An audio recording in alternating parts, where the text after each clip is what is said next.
Hello friends, నేను మీకు ఇప్పుడు పైథాన్లో ఉన్న ఇఫ్ స్టేట్మెంట్ యొక్క కొన్ని సీక్రెట్స్ చెప్పబోతున్నాను.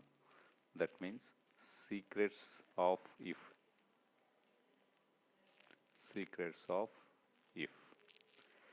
ముందుగా నేను ఫస్ట్ చెప్పబోయేది ఇఫ్కి ఇఫ్ ఎల్స్కి తేడా ఏంటి. మనకు తెలుసు, ఇఫ్ని మనము కంట్రోల్ స్ట్రక్చర్ని సెలక్షన్ కోసం వాడతాము. అయితే ఇఫ్లో చాలా రకాలు ఉన్నాయి. If, 2 if else, 3 if else if, if E L I F, if else if, దీన్నే మనం ల్యాడర్ ఇఫ్ అంటాము. 4వది నెస్టెడ్ ఇఫ్, అంటే ఒక ఇఫ్ లోపల ఇంకొక ఇఫ్ని మనం పెట్టటము.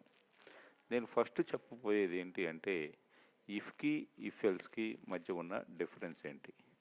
మనకి ఇఫ్ యొక్క సింటాక్స్ తెలుసు.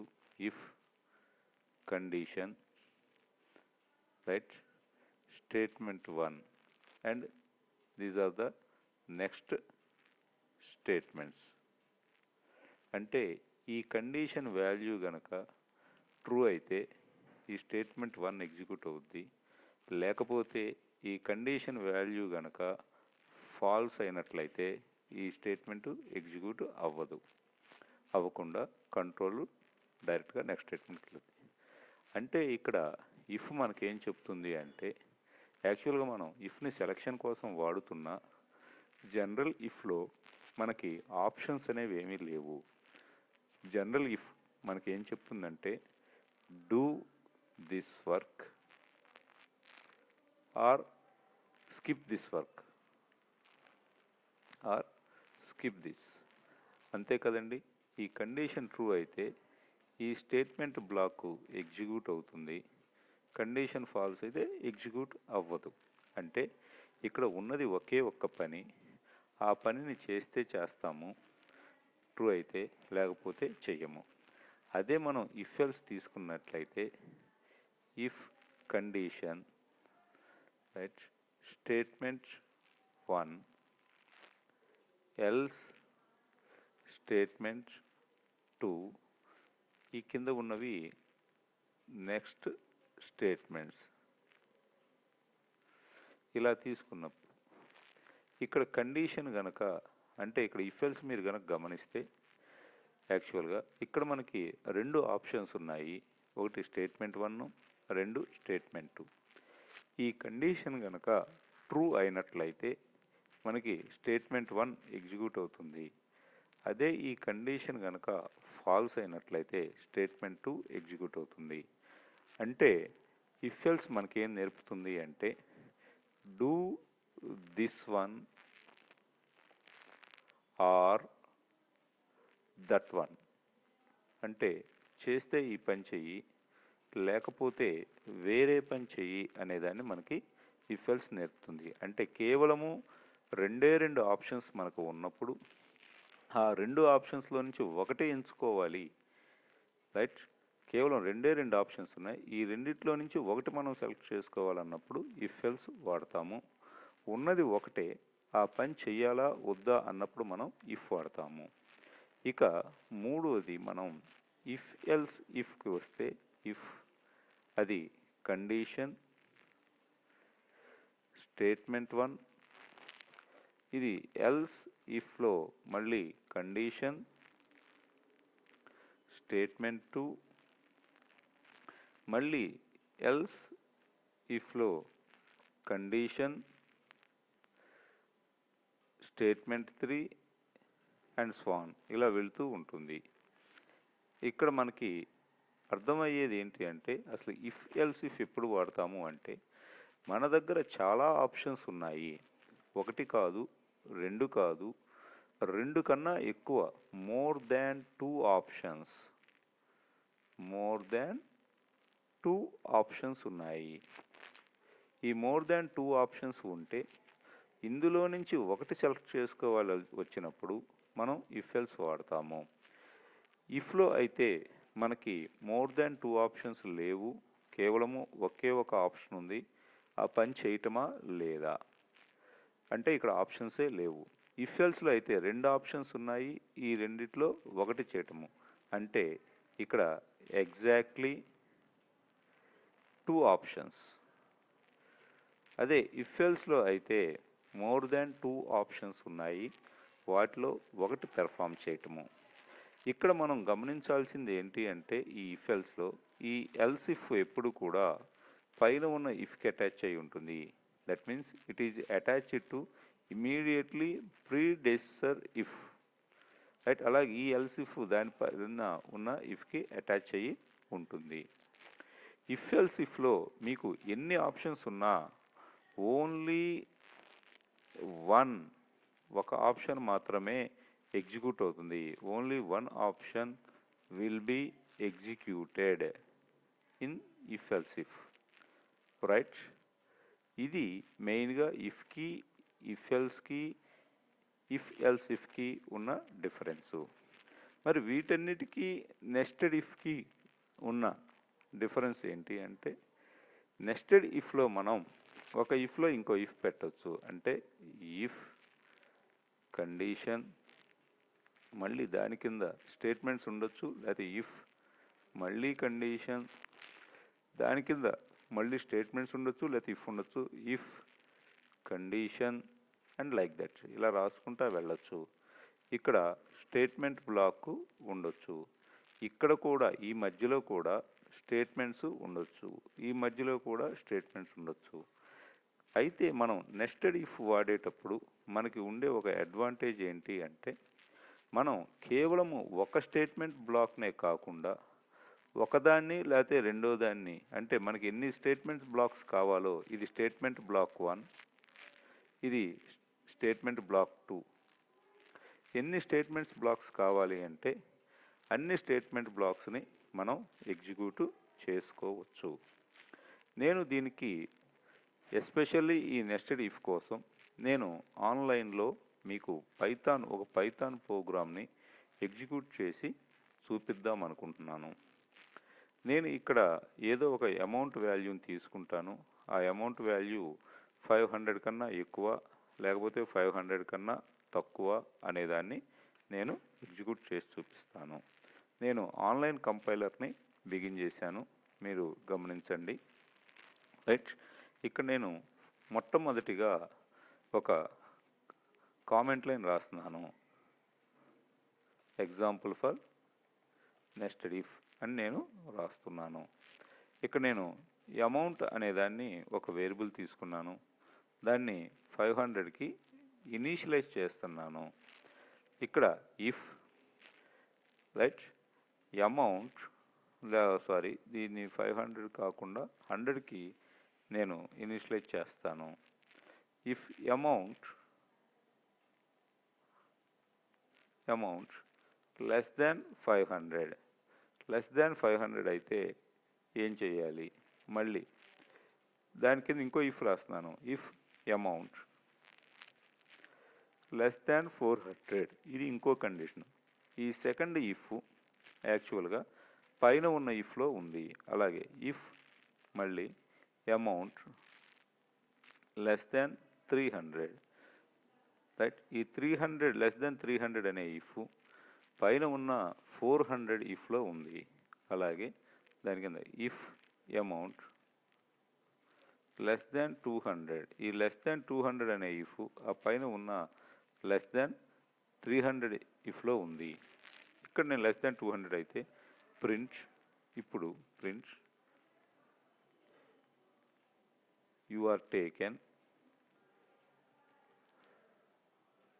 Only 100 rupees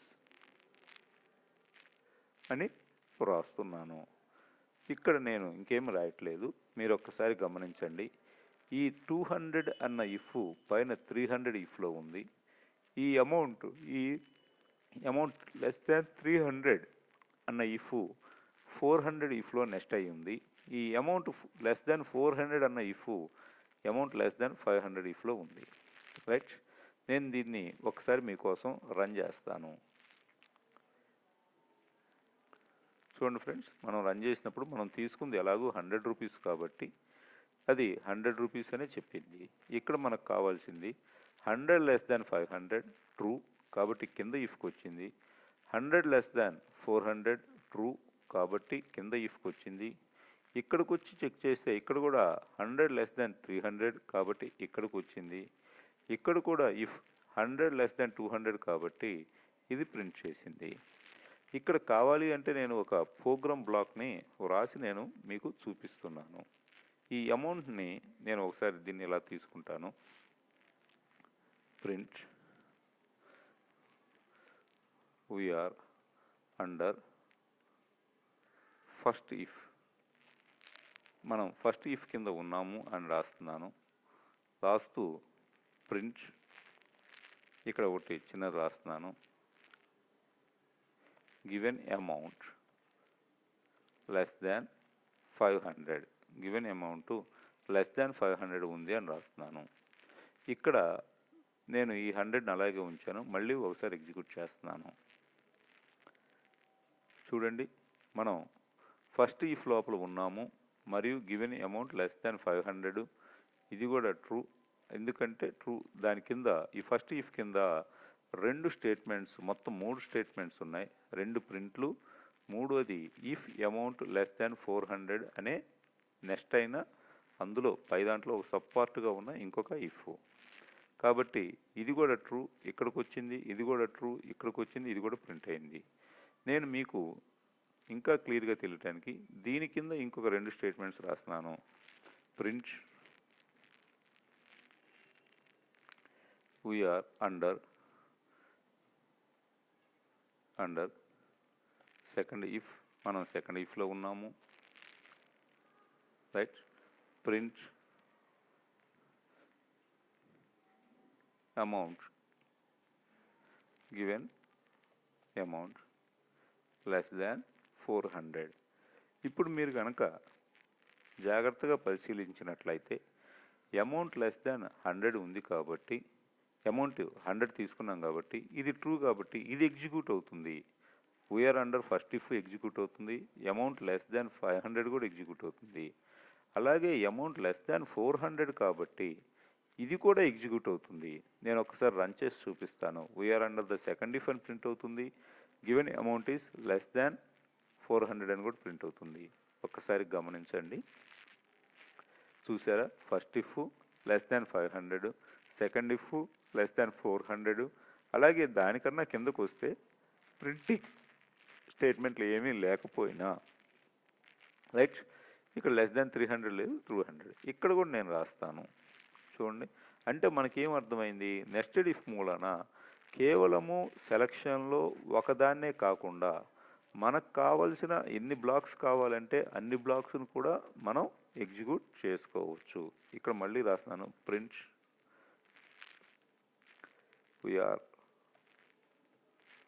under third if, మనం థర్డ్ ఇఫ్ లోపల ఉన్నాము అని రాస్తున్నాము. అలాగే print given amount less than 300 కన్నా తక్కువ ఉంది అని రాస్తున్నాను, రైట్. చూడండి, ఇక్కడ నేను ఇంకో స్టేట్మెంట్ కూడా రాస్తున్నాను. Print we're under fourth if, మళ్ళీ ఇంకో ప్రింట్ కూడా రాస్తున్నాను. Print given amount less than 200 అని రాస్తున్నాను. ఈ 3 స్టేట్మెంట్లు ఈ లాస్ట్ ఇఫ్లో ఉన్నాయి. దీన్ని ఎగ్జిక్యూట్ చేద్దాం. అన్నీ ఎగ్జిక్యూట్ అవుతాయి. చూడండి, ఇవన్నీ ట్రూ కాబట్టి. అంటే ఇఫ్తో కేవలము కొన్ని స్టేట్మెంట్స్నే కాకుండా నెస్టెడ్ ఇఫ్ ద్వారా మనం అన్ని స్టేట్మెంట్స్ని, ఆ ప్రోగ్రామ్ బ్లాక్లో ఉన్న అన్ని స్టేట్మెంట్స్ని కూడా మనం ఎగ్జిక్యూట్ చేసుకోవచ్చు అని మనకి తెలుస్తుంది. రైట్. చూడండి, we're in first if amount less than 500, we're in second if amount less than 400, we're in third if amount less than 300 and we're in fourth if. ఇలా వచ్చింది. ఒకవేళ ఏమండి, అమౌంట్ని మనం ఇనిషియలైజ్ చేయకుండా లేకపోతే అమౌంట్ని మనం 500 కన్నా ఎక్కువ ఇస్తే ఏమవుతుంది? ఇప్పుడు నేను అమౌంట్ని 600 ఇచ్చేసాను, మీకేం అవుట్పుట్ రాదు. ఎందుకు అంటే అమౌంట్ లెస్ దాన్ 500 అనేది ఫాల్స్ కాబట్టి ఈ నెస్టెడ్ ఇఫ్లన్నీ స్కిప్ అయిపోతాయి. అవుట్పుట్లో మనకి ఏమీ కనపడదు. చూడండి, అవుట్పుట్ ఏమీ రాలేదు, సింపుల్గా అన్నీ స్కిప్ అయినవి. రైట్? లేదు, మనం అమౌంట్ గ్రేటర్ దాన్ 500 ఇచ్చినప్పుడు మనకి ఏదైనా రావాలి అంటే మనం మళ్ళీ పైథాన్ ఇండెంటేషన్ రూల్ ప్రకారం చూడండి, ఫస్ట్ ఇఫ్ ఇక్కడ బిగిన్ అయ్యింది, సెకండ్ ఇఫ్ ఏమో ఇక్కడ బిగిన్ అయింది మనకు కనబడుతుంది, థర్డ్ ఇఫ్ ఏమో ఇక్కడ బిగిన్ అయింది కనబడుతుంది, ఫోర్త్ ఇఫ్ ఇక్కడ బిగిన్ అయింది. ఫస్ట్ ఇఫ్ ఎక్కడ బిగిన్ అయిందో దానికి నేను ఎల్స్ స్టేట్మెంట్ రాస్తున్నాను. సారీ, ఇక్కడ రాయాలి, నేను ఇక్కడ టైప్ చేశాను పొరపాటున. రైట్, ఇండెంటేషన్, రైట్, ఇక్కడ ఎల్స్ కింద రాస్తున్నాను ప్రింట్ అమౌంట్ గ్రేటర్ దాన్ 500. ఇప్పుడు మనం అక్కడ 600 ఇనిషియలైజ్ చేసింది కాబట్టి ఇది ఈ ఫస్ట్ ఇఫ్ యొక్క else part Python indentation rules ప్రకారం రాసింది కాబట్టి ఇది ఎగ్జిక్యూట్ అవుతుంది. ఒకసారి చూడండి. Okay, amount greater than 500. Okay friends, మీకు ఇఫ్ గురించి క్లియర్గా అర్థమైంది అని అనుకుంటున్నాను. అంటే ఇఫ్కి, ఇఫ్ ఎల్స్కి, నెస్టెడ్ ఇఫ్కి, ఇఫ్ ఎల్స్ ఇఫ్కి మధ్య తేడాలు. రైట్? Thank you.